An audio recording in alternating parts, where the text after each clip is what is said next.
নমস্কার বন্ধুরা, আমি শঙ্কর আর আপনারা দেখছেন অল প্ল্যান্ট অ্যান্ড বনসাই। তো বন্ধুরা, আজ আপনাকে দেখাবো জবা গাছের বনসাই। এই জবা গাছটা দেখছেন, তো এই জবা গাছটা আমার বহুত পুরনো গাছ, 4-5 বছর আগেকার। তো এটাকে বনসাই করে দেখাবো আজকে। তো আপনারা চাইলেও আপনাদের বাড়িতে বনসাই করতে পারবেন যদি পুরনো কোনো গাছ থাকে। তো চলুন দেখা যাক ভিডিওটা। তো সবার প্রথমে এই গাছটা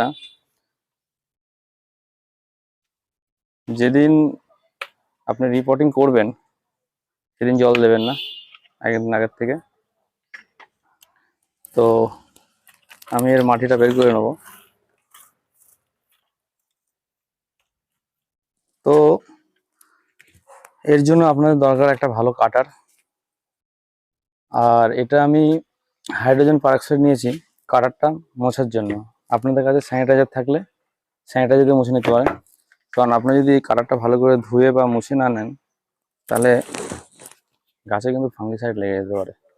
সেই জন্য এরকম করে ভালো করে ধুয়ে নেবেন, তাহলে গাছে ফাঙ্গিসাইডটা লাগার কোনো চান্স থাকবে না। তো এর আগে আপনাকে দেখিয়েছি এটা কি কি কাজ হয়। তো এখন প্রথমে গাছটাকে কাটিং করব, মানে প্রুনিং করব। আপনারা দেখুন কীভাবে করবেন।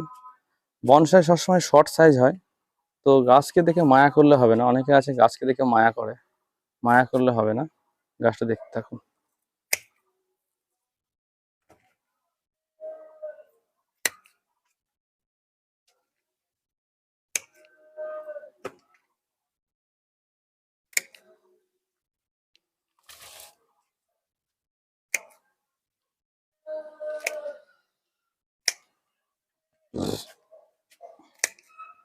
এটা আমি ওয়ারিং করব না, কারণ এটা আমি বুশি বনসাই বানাবো। ওয়ারিং করা যায়,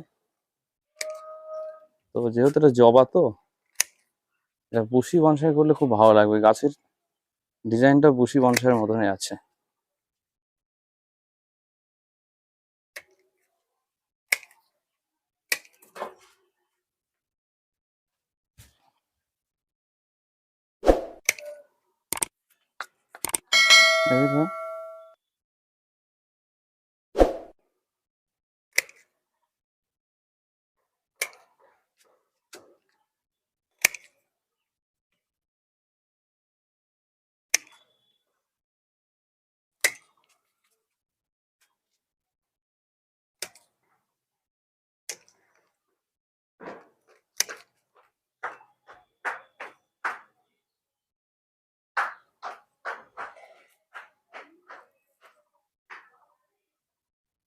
এই ডালটা সাইড হয়ে যাচ্ছে, এটাকে আমি কেটে দেবো গোড়া থেকে।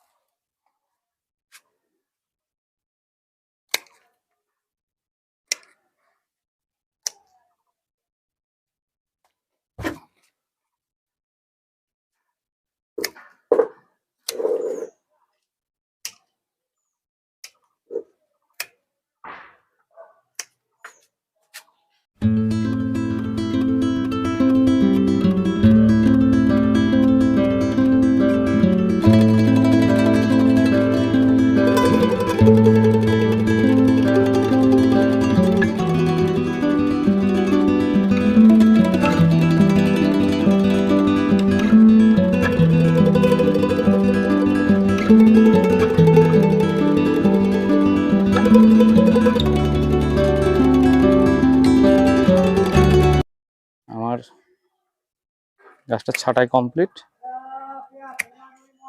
যত পুরনো পুরনো ডাল থাকবে সব কেটে দেবেন। দেখুন,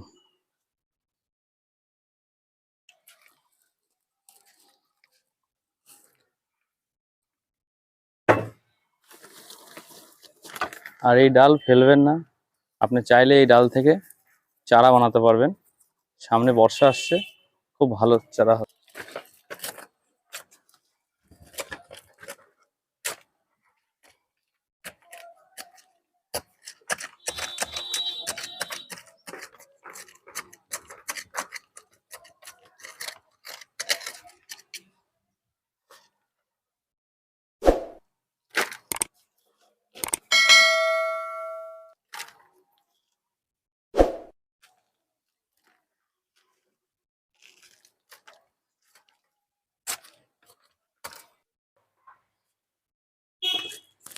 তো দেখুন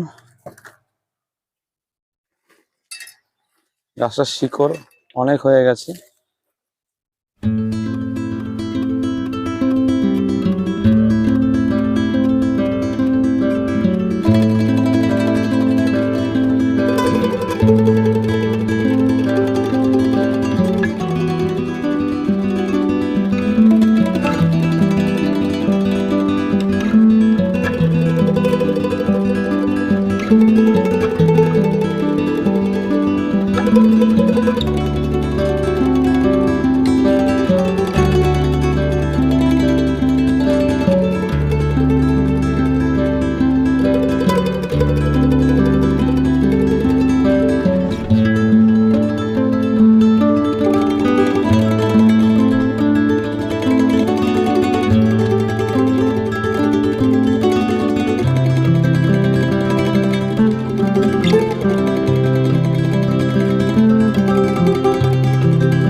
এই পর্যন্তই রাখলাম, এইটুকু আপনারা রেখে দেবেন, পুরোটা কাটার দরকার না। মোটা মোটা যে শিকড়গুলো আছে কেটে দেবেন।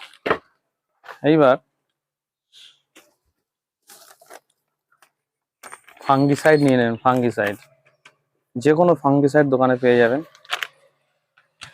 সাপ আছে, আরো আছে। এটা অ্যান্ট্রাকোল, আমি এটা ব্যবহার করি, সাপও ব্যবহার করি। এই ফাঙ্গিসাইডগুলো দিয়ে দেবেন যাতে ফাঙ্গাস না লাগে গাছে। বাস। তো বন্ধুরা দেখতে পাচ্ছেন আমি এই পটের মধ্যে কিছু পাথরের ইটের টুকরো আর পুরোনো গাছের শিকড় নিয়ে নিয়েছি, শুকনো শিকড়। ঠিক আছে, অনেকে বালি দেয়, বালিও দিয়েছি হালকা। তো এবারে আমি এর মধ্যে মাটি দিয়ে দেবো। আর মাটির কথা বলি, এবার আমি পুরো বনসাই মাটি দিচ্ছি না, কারণ এই গাছটাকে আমি আরো গ্রোথ আনতে চাই গাছটা। ঠিক আছে, এখন আর বনসাই সয়েল দিলাম না। তো আমার যে আগেকার বানানো সয়েল, সেই সব সয়েল দিচ্ছি। তাহলে আমি সাধারণ গাছে ব্যবহার করি। 1 ভাগ গোবরের সার, 1 ভাগ মাটি, আর 2 ভাগ কম্পোস্ট। তার মধ্যে এবার আমি 1 ভাগ নিয়েছি আমার কিচেন কম্পোস্ট বাড়িতে বানানো, আর 1 ভাগ আমি ভার্মি কম্পোস্ট কিনে নিয়ে এসেছিলাম, সেটা দিয়েছি। আর কিছু নিমখোল আর কিছুটা বনডাস্ট। আর একটা কথা বলি, ব্যবহার করা মাটি ব্যবহার করি, যে মাটি গাছ পাল্টায়। তো আপনারা ওই মাটির ভেতরে মাটিটা শোধন করার জন্য চুন দিয়ে দেবেন। চুন পাওয়া যায় বাজারে, ওই খাওয়ার চুন না, এটা হচ্ছে গাছেরই চুন, গাছেই দেয় যে মাটিটা শোধন করার জন্য।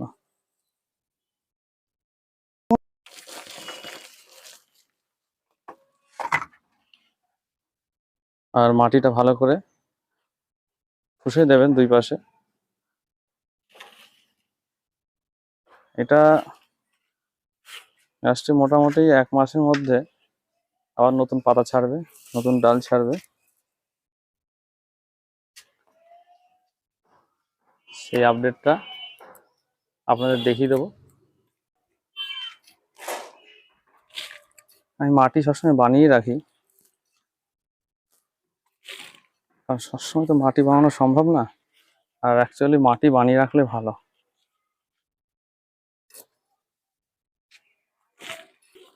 মোটামুটি 1 ইঞ্চি মতো ওপরে গ্যাপ রাখবেন, যাতে জলটা ভালো করে দিতে পারে। আমাদের মাটি দেওয়া হয়ে গেল। ভালো করে মাটিটা এরকম কিছু দিয়ে ঘষে দেবেন, যাতে গ্যাপ না থাকে ভেতরে।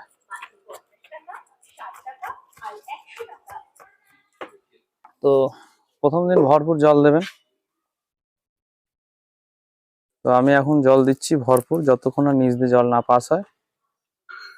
তারপরে সপ্তাহখানেক ছায়া জায়গায় রেখে দেবেন। তারপরে রোদ্দুরে দেবেন, টানা রোদ্দুরে। এখন টানা রোদ্দুরে দেবেন না। তো আমি এখন অল্প একটু জল দিয়ে দেখিয়ে দিচ্ছি আপনাদের কীভাবে দেবেন, কারণ আমার টেবিলটা ভিজে যাবে।